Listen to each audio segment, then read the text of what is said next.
Kasi nga sabi ko sa kanya, ulit muna bago pumunta sa kasi Mahalin mo. long drive. So sabi ko sa kanya, yung day na to is sobrang pero gusto ko kasi tutukin na yung legit na nasa store talaga. So ayun na nga, nag-order na nga kami dito. Monty. Lang tayo para kasi ang layo po kasi talaga yung biyahe. I think total 3 hours na. 2 hours na biyahe ko. Bumayag na kami at nakabuk ko dito dahil nagtatanong ako sa kung saan maganda makasakay. Meron na pala kayo bago sa kukuha para sa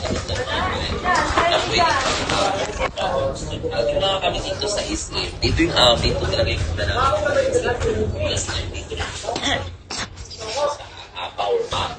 So which is dito lang talaga sa buwan yung pinakamalapit. Cebu. Tapos we need to ride a flight. So magpa-flight ako. Sobrang tight na rin sa budget. Kaya naman dito na tingin na kami kung ano yung maganda syempre magawa which is na maganda na kami. So hindi po ng mataas na pero sabi ko pa dito na parang kung ano na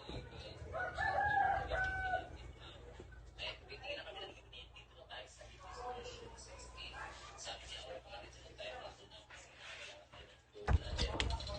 ito na yung talaga na mababahal sa yung beer. Maganda yung gold na so kaya naman tayo dahil 6 months na talaga tayo na ako patient para makabili.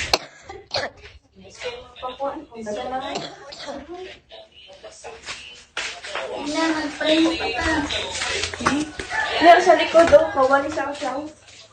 Ciao. Bye-bye.